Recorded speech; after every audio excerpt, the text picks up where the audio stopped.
¿Y la relació amb els contramestres era bona? Sí, el que passa que ells tenien molt mala lluna. Quan els anaves a buscar no volien ser molestats, perquè esclar, els anaves a buscar perquè el poder sentir espatllat.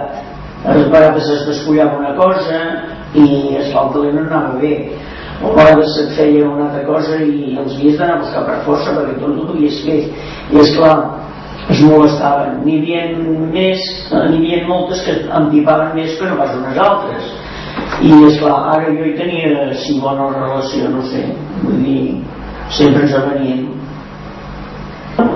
Tenien un banc de mans, un banc de fusta amb com se diu allò, un cargol per arreglar les coses i això, però ells estaven allà i si no tenien feina dormien. Una vegada és que ens ho passàvem bé de part. Hi havia l'Alfredo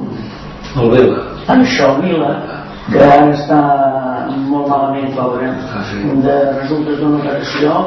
Doncs aquell era el contramestre del capdamunt i el Roquet, el meu contramestre, era el del mig, i com que se venien molt i eren molt amics aquests dos contramestres, ho feia com que el Roquet tenia vaques a casa seva, no sé què, sempre llevava molt d'hora per arreglar les dietes, doncs venia aquí a treballar, i com que sempre tenia son perquè es anava hores, tenia hores perdudes, aquest al Vila, Alfredo, li va anar allà i li va posar un drap d'això d'un cap de peça que deien, del que tallaven quan es posaven la peça, la tallaven i li va posar embolicat en la bombilla i li va posar allò.